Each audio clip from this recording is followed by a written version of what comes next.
오라, 우리가 여호와께로 돌아가자. 여호와께서 우리를 찢으셨으나 도로 낫게 하실 것이요, 우리를 치셨으나 싸매어 주실 것임이라. 여호와께서 이틀 후에 우리를 살리시며 셋째 날에 우리를 일으키시리니 우리가 그의 앞에서 살리라. 그러므로 우리가 여호와를 알자. 힘써 여호와를 알자. 그의 나타나심은 새벽빛같이 어김없나니 비와 같이, 땅을 적시는 늦은 비와 같이 우리에게 임하시리라 하니라. 에브라임아, 내가 네게 어떻게 하랴? 유다야, 내가 네게 어떻게 하랴? 너희의 인애가 아침 구름이나 쉬 없어지는 이슬 같도다. 그러므로 내가 선지자들로 그들을 치고 내 입의 말로 그들을 죽였노니 내 심판은 빛처럼 나오느니라. 나는 인애를 원하고 제사를 원하지 아니하며 번제보다 하나님을 아는 것을 원하노라. 그들은 아담처럼 언약을 어기고 거기에서 나를 반역하였느니라. 길앗은 악을 행하는 자의 고울이라. 피 발자국으로 가득 찼도다. 강도떼가 사람을 기다린 같이 제사장의 무리가 새긴 길에서 살인하니 그들이 사악을 행하였느니라. 내가 이스라엘 집에서 가증한 일을 보았나니 거기서 에브라임은 음행하였고 이스라엘은 더럽혀졌느니라. 또한 유다여, 내가 내 백성의 사로잡힘을 돌이킬 때에 내게도 추수할 일을 정하였느니라.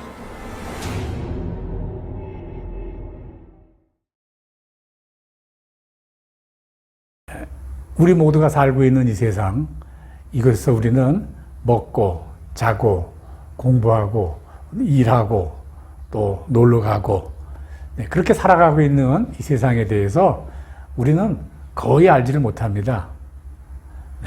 한번 제가 물어보겠습니다. 우리가 살고 있는 이 지구의 땅이요, 아주 여러 개의 판으로 되어 있어서 지금도 끊임없이 판이 움직이고 있다는 사실 여러분 알고 계세요? 원래 이 땅은 하나의 평평한 이런 평지였었는데 이 판들이 자꾸 움직이면서 밀고 땡기고 그래가지고 산도 만들고 또 바다도 만들고 또 그렇게 되었다는 사실, 또 그 일이 지금 이 순간도 진행되고 있다는 사실 아세요? 하나 더 물어보겠습니다. 이 세상의 중심이요, 이 철로 이루어져 있어서 마치 지구가 하나의 큰 자석과 같다는 사실 여러분 알고 계세요? 잘 모를 거예요. 사실은 관심도 없고 또 몰라도 되죠. 그래서 우리가 그러면 얼마나 알고 있느냐? 그러면 이 세상에 포함하고 있는 그 많은 지식의 수천조 원 분의 1도 모른다. 이렇게 단언해도 될 것 같아요. 또 그렇게 살다가 아무것도 모르면서도 그냥 잘 살다가 그냥 죽지 않습니까? 한여름 되면 오후 때가 되면요, 수백인지 수백은 넘겠죠? 수천, 수만 마리 하루살이들이 떼지어서 막 몰려다녀요. 그저 한 마리가 가면은 뒤뛰어서 많은 숫자의 그 하루살들이 따라다니는데 왜 그렇게 열심히 뱅뱅뱅뱅 돌고 앞에 걸 따라가고 있는지 알지도 못하고 그저 앞에 가는 그 하루살이만 열심히 따라가다가 어느 순간에 갑자기 다 떨어져서 죽죠. 우리가 정말 알아야 될 것이 있거든요. 우리가 살아가면서 아는 것 하나도 없지만 정작 우리가 꼭 알아야 될 것을 우리가 모르고 산다면 바로 이렇게 어느 순간에 그저 의미 없이 뱅뱅 돌다 떨어져 죽는 하루살이와 같은 존재다. 그렇게 말해도 될 것 같아요. 또 그것만이 아닙니다. 인간은 모르는 게 많지만요. 그래도 내가 필요한 것은 그래도 좀 알아요. 내가 살아가는데 필요치 않은 거, 그거 뭐 굳이 알 필요도 없어. 그렇지만 꼭 필요하다 그러면 그거 알죠. 그랬다가 또요, 잊어버려요. 어떨 때는요, 또 일부러 잊어버리고요. 또, 내 필요에 따라서, 그죠, 내 좋은 대로 또 알아버리는 것도 있어요. 네, 틀렸는데도 내 필요에 따라서 그걸 맞는 것으로 알고 있다. 그 말입니다. 이거 모르는 거와 똑같은 거죠. 대학 시절에 우리들 영화를 단체로 많이 갔습니다. 네. 우리 시대에는, 우리 대학 시절이죠. 참 대작 영화들이 많았어요. 뭐 지금은 그런 대작 영화들이 별로 안 보이는 것 같아요. 네, 영화 관람이 끝나면 극장 근처에 있는 다방에, 지금은 커피숍이라고 그러지만 그때는 다방이라고 그랬는데, 다방에 둘러앉아서 아주 오랫동안 영화 본 감상 이야기를 했어요. 지금도 기억이 생생해요. 네. 그런데 참 재미있는 거를 지금도 참 기억하고 있어요. 같은 시간에 같은 영화를 보았는데요. 어떤 부분은 전혀 기억이 안 나는 거예요. 친구 하나가 나는 그때 그 광경, 그때 그 모습, 그 배경 있잖아. 그게 난 너무 감동스러웠어. 그러면요, 그 중에 어떤 사람은 그런 게 있었어? 다들 그래요. 어떤 사람들은, 어떤 친구들은요, 아주 감동적이었다고 하는 장면이 전혀 기억이 안 나는 거예요. 그런 걸 보았나? 이런 거죠. 네. 저도 또 마찬가지예요. 아마 제가 일생 살면서 가장 많이 본 영화, 보고 또 보고 한 그런 영화를 보신다면 벤허라는 영화입니다. 네. 글쎄요, 얼마나 보았을까요? 뭐 수도 없이 봤어요. 그런데요, 참 여러 번 보았는데도 볼 때마다 새로 보는 것 같아요. 저런 장면도 있었네? 그런 게 많이 나오는 거죠. 네. 감동도 달라요? 가장 감동스러운 게 맨 마지막에 나오는 장면. 배너 보신 분들은 다 보셨다고 인정하고, 뭐 그거 못 본 사람들이 있겠어요? 맨 마지막 장면이 나병에 걸린 그 주인공 배너의 그 여동생인가요? 하고 엄마하고가 이렇게 예수님이 십자가에 달려 돌아가시는 그날 비가 막 쏟아지는데 그 빗물을 막 맞으면서 이 나병으로 인해서 헐었던 그런 피부들이 껍질이 벗겨지면서 새로 살아나는 장면. 그 장면, 그런 장면이 있었는지, 저 초등학교 때 봤을 때는, 중학교 때인가요? 이거 뭐 기억도 못 했어요. 네. 볼 때마다 그 장면에 대한 감동도 달라요. 네. 그리고요, 정말 몰라서 모르는 경우도 있어요. 정말. 네. 제가 드라마 하나 봤는데, 감동 깊은 드라마예요. 60대 두부 이야기인데, 그 남편은 아주 성실한 사람이에요. 자기 세상밖에 몰라요, 그런데. 그죠? 아침에 나가서 일하고 돌아오고 그래서 하던 일 하다가 그냥 조용히 잠들고 뭐 그러는 거예요. 자기가 정한 일정, 자기가 정한 원칙만 지키고 이렇게 살아가는 거예요. 예. 그러다 보니까요, 아내가 옆에 있는데도 그 아내는 그냥 통과해요. 예. 그래요. 뭐 위로 한마디라든가 뭐 고생이 많지, 또 뭐 사랑해라든가 뭐 이런 표현이죠. 한 번도 해주지 못하고 살았던 것이죠. 근데 어느 날 갑자기 아내가 심장마비로 죽었던 거죠. 네. 어떻겠습니까? 그동안 느끼지 못했던 엄청난 고독이 몰려오지 않겠어요? 그 고독 때문에, 외로움 때문에 밥도 먹을 수 없고 잠을 잘 수도 없고 뭐 드디어 일생 동안 내 옆에서 자리를 지켜주던 그 아내와의 무게, 그 비중을 더없이 크게 느껴지는 거죠. 그래서 그는 마침내 이렇게 고백하는 거예요. 여보, 당신이 내게 얼마나 큰 존재였는지 난 정말 몰랐어. 그동안 몰랐어. 이제 내가 당신과 다시 한번 만나서 결혼을 할 수 있다면, 뭐 이런 하소연하는 거를 제가 대사를 듣고서 아주 많이 감동을 받은 적이 있어요. 네, 그렇습니다. 그래서 말하고 하는 요지는 그거예요. 사람들은 내가 사는 이 지구에 대해서 아무것도 몰라요. 그죠? 필요한 것만 그냥 알고 살아요. 필요한 것도 내가 유리한 대로 이렇게 해석해 가면서, 그죠? 필요할 땐 나에 좋게만 해석해서 살아요. 틀린 거를 갖다가요. 뭐 이런 이야기를 여러분들에게 드렸습니다. 네. 그런데요, 세상에 존재하는 모든 지식, 우리가 이 세상에 존재하는 모든 지식을 다 알아야 되는 건 아니죠. 몰라도 살아요. 자, 그런데 오늘 말씀의 요지를 드리려고 해요. 그런데요, 절대 몰라서는 안 되는 것이 있어요. 그건 죄예요, 죄. 우리가 죄에 대해서는 알아야 된단 말이에요. 죄가 무엇이고, 죄가 문제의 뿌리이며 시작이라는 사실, 그걸 우리는 꼭 알아야 된단 말이에요. 네. 그리고 이 죄에 대한 문제를 어떻게 해결해야 되는지, 이거 절대 모르면 안 됩니다. 네. 그저, 나 이거 죄를, 그저, 몰랐어. 라는 이런 변명이 해석되지 않아요. 잘못 알아서도 안 되고, 내 편리함대로 이용이 알아서도 안 되고, 절대 죄에 대해서는 온전하게 알아야 됩니다. 이것이 모든 인생 문제의 시작이고, 결론이기 때문에 그래요. 네. 그러면 아주 간략하게 이야기해서, 그럼 죄란 뭐냐? 한마디로, 죄는 하나님 없이 사는 것을 말해요. 네. 하나님 없이, 하나님 도움 없이 살고, 내 마음대로, 내 계획대로 사는 것. 이걸 우리가 죄라고 그러거든요. 네. 죄가 될 수밖에 없는 거죠. 그러면 이 죄 문제를 해결하려면 어떻게 하느냐? 그죠? 하나님을 알아야 되죠. 아주 간단하고 단순합니다. 네. 그럼 하나님이 어떤 분인가를 알아야 된단 말이죠. 근데 우리가 하나님에 대해서 뭐 많이 아는 것 같아도 정말 중요한 때 하나님이 나에 대해서 어떤 분이신가에 대해서는 잘 모르는 게 많아요. 네. 그건 모르는 거나 다름없죠. 네. 사도신경 줄줄이 매일 외운다고? 그거 하나님 아는 거 아니잖아요. 천지를 창조하시고 지금도 운영하시고 이 땅에 오셔서 우리를 구원하시고 하늘에 계셔서 지금도 하나님 옆에 우리를 바라보고 계신다. 뭐 아는 것 같은데, 네. 그러나 더 중요한 것이 있단 말이죠. 더 중요한 것. 예. 오늘 그거 한번 말씀드리려고 그래요. 네. 오늘 본문을 중심으로 해서 설명을 드리겠습니다. 하나님은 나에 대해서 어떤 분이신가? 첫째, 하나님은요, 나로부터 재물을 원하지 않아요. 네. 하나님은 구약시대의 재물이라고 했으니 어쩌면 지금 그것을 우리가 헌금으로 해석할 수도 있는데 사실은 구약시대의 재물과 이 시대의 헌금과는 전혀 다른 것이에요. 네.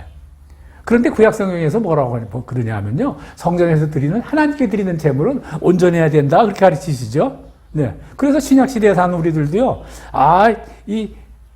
헌금을 어떻게 귀하게 해야 되는가 하는데 많이 연구를 하고 또 많이 가르치죠. 네. 그런데요. 이 재물이라고 하는 것은요. 성령 시대에 세워질 구원의 예표를 말하는 거예요. 네. 뭐 넉넉한 헌금, 아주 풍성한 헌금을 하나님께 드리라는 것이 아니고 주님께서는요. 원하시는 것은 그런 재물을 원하시는 것이 아니라 사랑하는 마음이 더 중요하다. 이거 우리 알아야 돼요. 네, 오늘 6장 6절 제가 읽습니다. 나는 인애를 원하고 제사를 원하지 아니하며 번제보다 하나님 아는 것을 원하노라. 네, 인애를 원하고 나에 대해서 잘 아는 것을 원한다 그 말이에요. 네, 그저 하나님을 위한다고 하는데 하나님이 정말 원하고 계신 건지 원하는 것이 무엇인지 그거 하나님께 해드리지 못하고 엉뚱한 일을 한다 이제 그런 뜻입니다. 나를 좀 잘 알아다오. 이게 제일 필요한 거죠. 또 우리 여기 부모들 다 있지만 자식에게 필요한 게 뭡니까? 자식이 뭐 용돈 많이 주는 거? 정말 좋죠. 그것이 다른 사람 어디 있겠어요? 네. 그러나 그것보다 더 좋은 것은 뭐냐면요. 부모의 마음 알아주는 거거든요. 네. 그 마음이 사랑해야 되거든요. 자식이 부모 마음 알아줄 때 제일 행복하잖아요. 네. 우리 주님이 그렇게 말씀하시는 거예요. 네. 둘째. 우리는 정말 하나님의 도움이 필요하죠. 그런데 그는 우리가 필요할 때요. 이르게 오지도 않고 늦게 오시지도 않고 꼭 필요한 시간에 최고로 적당한 시간에 우리에게 오시는 분이다. 그거 알아야 됩니다. 네. 오늘 6장 3절에서는 뭐라고 표시했냐면요. 새벽빛같이 오신다 그랬어요. 또 땅을 적시는 늦은 비와 같이 오신다 그랬어요. 꼭 오시잖아요. 꼭 필요할 때 오지 않아요? 네, 그렇게 말씀하세요. 하나님은요. 어떤 분이시냐? 바로 내가 꼭 필요할 때 가장 좋은 시간에 오시는 분이다. 그거 우리가 알아야 된단 말이에요. 그거 알기 바랍니다. 세 번째. 우리가 시련 받을 때, 고난 받을 때 있잖아요.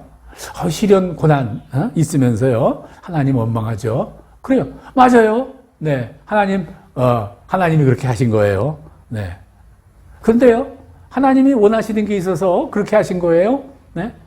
하나님이 우리를 징계하시고 때로는 매를 치시는데 왜 그러느냐? 우리 자식이기 때문에 그런다고 성경에 말씀하시지 않아요? 네. 하나님이 그렇게 하시는 이유는 우리가 하나님의 자식이기 때문에 우리 잘 되라고 그렇게 하는 거예요. 네. 왜냐? 잘 되라고, 살으라고, 치료하시려고 그렇게 하시는 거다 말이에요. 네. 본문 또 하나 읽겠습니다. 우리가 여호와께로 돌아가자. 여호와께서 우리를 찢으셨으니 도로 낫게 하실 것이요 우리를 싸매 주실 것이라. 여호와께서 이틀 후에 우리를 살리시고 셋째 날에 우리를 일으키시니 우리가 그의 앞에서 살리라. 예. 우리 앞에 인생에 문제가 생기고 고통이 당하는 거, 그 하나님이 우리에게 하신 거 틀림없어요. 네. 그런데 그것은요, 심판하시려는 게 아니라 우리를 고치시려는 거죠. 살리시려는 거죠. 네. 덧붙여서 말씀드린 건 하나님 절대 내 죄를 용서하시지 않고 그저 죽도록 내버려 두시는 분이 아니라는 사실이에요. 네. 마지막 심판날, 이제는 심판날이 됐다. 내가 너희를 심판할 수밖에 없다. 이제는 더 이상 안 되겠다. 하시는 그날 그 순간까지, 마지막 순간까지 우리를 용서하신다는 사실 절대 우리가 잊지 말아야 돼요. 이런 분이 하나님이시라는 거예요. 네. 네 번째, 주님 왜 오셨는지 잘 아시죠? 주님은 우리에게 말씀하세요. 의인을 부르러 온 것이 아니라 죄인을 부르러 왔다. 이건 마태복음 9장 13절의 말씀이에요. 네. 나 같은 이런 죄인이, 나 같은 이렇게 참 하나님한테 못할 일 당하고, 이건 정말 왜 죄에 파묻혀서 요만치도 쓸데없는 나를 하나님이 나를 도와주실 리가 없어. 사실 그게 문제거든요. 그게. 네. 하나님의 관심은, 하나님의 사랑은 의인이 아니라 죄인이라는 사실을 절대 잊지 말아야 돼요. 하나님은 그런 분이시란 말이에요. 네. 다섯 번째. 이건 자식 양육에 관해서 오늘 특별히 말씀하시네요. 네. 자식 양육 참 중요하죠. 네. 이것처럼 중요한 일이 어디 있겠어요? 그래서 내 자식을 사랑하고 애끼고 잘 키워서 참 성공하길 바라는 게 우리 부모님 마음이죠.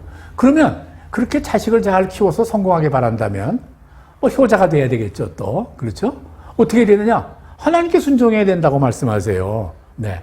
오늘 그대로 한번 읽어볼까요? 호세아 4장 6절에서 7절까지 말씀이에요. 내 백성이 지식이 없음으로 망하는도다. 내가 지식을 버렸으니 나도 너를 버려 내 제사장이 되지 못하게 하며 내가 하나님의 율법을 잊어버렸으니 나도 내 자녀들을 잊어버리리라. 예. 이렇게 말씀하세요. 다시 한번 읽어야 되겠네요. 내가 하나님의 율법을 잊어버렸으니 나도 내 자녀를 잊어버리겠다. 이 말 무서운 말씀이시죠. 그 다음 더 무서운 거.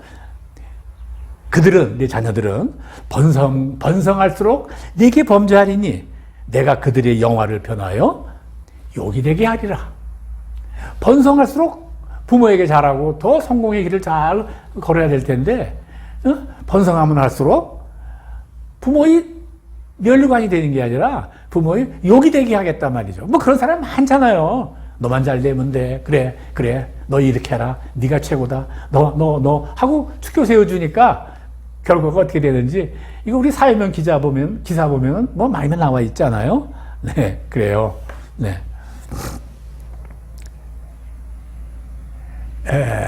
성경에 나오는 그 위대한 인물들 또 그 봐도 성경에 나오는 위대하지 않더라도 나오는 인물들 보면요, 몰라서 화를 당한 사람 많아요. 네. 로마의 총독 본디오 빌라도 그는 분명히 예수님이 죄가 없으신 줄 알았죠. 그럼에도 불구하고 그는 유대인의 밀란이 두렵고 또 황제로부터의 책망이 또 문책이 두려워서 예수의 십자가에 달게 했죠. 네. 정말로 아는 게 아니라 이건 아는 것 같지만 모르는 사람이에요. 그런 불신자만 그럽니까? 우리 베드로는 어땠나요? 베드로가 뭐라고 고백했습니까? 저는 그리스도 살아계신 하나님의 아들이라고 해서 칭찬받은 베드로가 어린 계집종의 마저 나는 모른다 하고 반복하기를 3번을 했잖아요. 네. 우리 삶이 이렇듯 욕심, 상황에 따라서 변한 약한 마음 때문에 우리가 의의 길, 선의 길을 모른 채 하고 알면서도 생명의 길을 거침없이 버리잖아요. 네. 그럼 나 자신은 어떻습니까? 우리들은 어떻습니까? 우리들은 정말 몰라서 엉터리로 살기도 하지만 또 내 자아에 가려서, 내 욕심에 가려서, 내 이기주의에 가려서 잘못하고 있구나 아는데, 알지만 당장 살아가는 그런 일에 휩쓸려서 진리와 멀어져 살고 있는 경우가 아주 다사방 많죠. 네. 그럼 이렇게 기도해요. 주여, 알고 지은 죄, 모르고 지은 죄 다 용서해 주십시오. 그래요. 어디 모르고 있는 죄가 어디 있어요. 모르고 있는 죄가. 네? 네. 그거 나를 가리는 거죠. 그렇죠. 네. 죄를 계속 반복하죠. 네. 그렇습니다. 그 백성이 알지 못하여 하나님이신 예수를 배척하고 급기어 그를 십자가에 못 박았습니다. 예, 알지 못해서 그랬단 말이죠. 네. 그를 영접하면 하나님의 자녀가 될 텐데 그걸 차버리고 그 귀한 자격을 저버린 거죠. 사랑하는 성도 여러분, 오늘 온라인을 통해서 주일 예배를 함께 드리는 사랑하는 여러분, 네. 세상 지식을 다 몰라도 괜찮습니다. 네. 그냥 살 수 있습니다. 그러나 하나님만은 모른다고 해서는 안 됩니다. 그렇게 되면 하나님과 관계없는 자가 되고 죄의 문제를 해결하지 못하고 사는 그런 불행한 자가 된다 그 말입니다. 반복하면 첫째, 하나님은 우리가 하나님을 정말로 잘 알기를 원하고, 둘째, 하나님은 필요할 때 꼭 와서 도우시는 분이고, 셋째, 그는 우리를 반드시 치료해서 쓰시는 분이고, 넷째, 의인이 아니라 죄인을 불러왔다는 사실, 다섯째, 성공하는 자녀로 키우고 싶다면 하나님께 순종하는 법 가르쳐야 됩니다. 말씀을 마칩니다.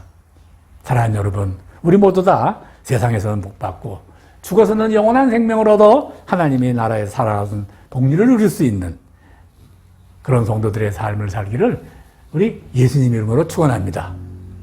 아멘.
언제나 내 모습